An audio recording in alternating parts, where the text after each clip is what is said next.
6 মাস থেকে আপনার কোমরের ব্যথা বাম পায়ের পেছন দিক দিয়ে যায় না সামন দিক দিয়ে যায়? পেছন দিক দিয়ে যায়। পেছন দিক দিয়ে যায়। কতজন ডাক্তার দেখিয়েছিলেন এ পর্যন্ত 6 মাসে? স্যার 3 জন দেখাইছি। 3 জনের কেউ অপারেশন বলেছিল? 2 জনেই অপারেশন করছে। ওনার এমআরআই যেটা দেখলাম যে ওনার অপারেশন লাগার সম্ভাবনা আছে, কিন্তু উনি ব্যায়াম করেও দেখতে পারেন। তো যেহেতু 6 মাস হয়ে গেছে সেই জন্য আমরা ইনজেকশন তাকে দেব, কারণ ইনজেকশনও তার জন্য একটা বিশাল হেল্পফুল একটা চিকিৎসার অংশ। আপনি আসছেন কিসের আশায়? যে ভিডিও দেখে আপনার কি মনে হলো যে এখানে গেলে অপারেশন ছাড়া ভালো হবেন? জি, আমি অপারেশন ছাড়াই ভালো হওয়ার আশায় আছি।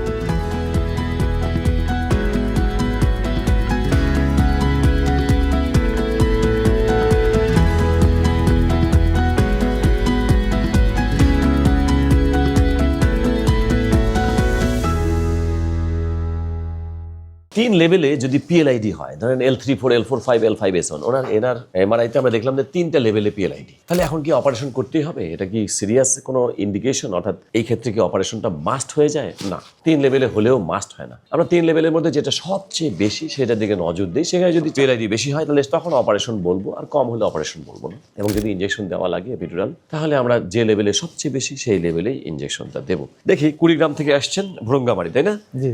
আলম হোসেন, যিনি কৃষি পেশার সঙ্গে যুক্ত। তো আপনি বলেন 6 মাস থেকে আপনার কোমরের ব্যথা বাম পায়ের পেছন দিক দিয়ে যায় না সামন দিক দিয়ে যায়? পেছন দিক দিয়ে যায়। পেছন দিক দিয়ে যায়।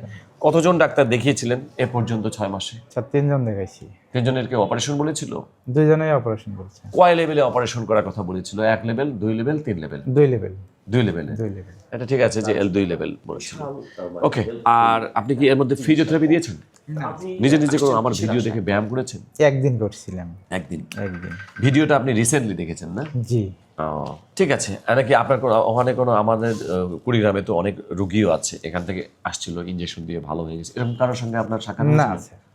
আচ্ছা, ওখানে একজন মেডিসিন দোকান করে, অনেক তার ওষুধ বিক্রি হয়, এরকম একটা বড় দোকান আছে কুড়িগ্রামে নাগেশ্বরীতে। তো উনি ইনজেকশন দিয়ে ভালো হয়ে গেছে আলহামদুলিল্লাহ, এবং উনি কিন্তু অনেক রুগী পাঠিয়েছেন নাগেশ্বরী থেকে। সেই জন্য আপনাকে এই প্রশ্ন করলাম। ওকে, তাহলে আমরা ওনার এমআরআই বিশ্লেষণ করলাম এবং লক্ষণ বাম পায়ের ব্যথাটা হাঁটলে, দাঁড়িয়ে থাকলে কতক্ষণ হাঁটলে বাম পায়ের ব্যথাটা শুরু হয়? সর্বোচ্চ 2 মিনিট। 2 মিনিটে শুরু হয়ে যায়। হ্যাঁ। ওনার এমআরআই যেটা দেখলাম যে ওনার অপারেশন লাগার সম্ভাবনা আছে, কারণ চাপটা নহে কম নহে বেশি, এই ব্যাপারটা এরকম। মানে এক কথায় অপারেশন লাগতে পারে, কিন্তু উনি ব্যায়াম করেও দেখতে পারেন। তো যেহেতু 6 মাস হয়ে গেছে সেই জন্য আমরা ইনজেকশন তাকে দেব। তাকে ইনজেকশন আমরা এখন দেব, কারণ ইনজেকশনও তার জন্য একটা বিশাল হেল্পফুল একটা চিকিৎসার অংশ। আপনি আসছেন কিসের আশায়? যে ভিডিও দেখে আপনার কি মনে হলো যে এখানে গেলে অপারেশন ছাড়া ভালো হবেন? জি, আমি অপারেশন ছাড়াই ভালো হওয়ার আশায় আছি। সেই আশায় আসছেন নাকি ইনজেকশন দেওয়ার আশায় আসছেন? না, আমি চিন্তা ভাবনা করছি যে আমার যাতে অপারেশন না লাগে, সেজন্য আসছি এখানে। আচ্ছা, গুড, ঠিক আছে। আমরা তাহলে ওনার আপাতত নিঃসন্দেহেই অপারেশনটাকে ফার্স্ট চয়েস ধরতে পারি না।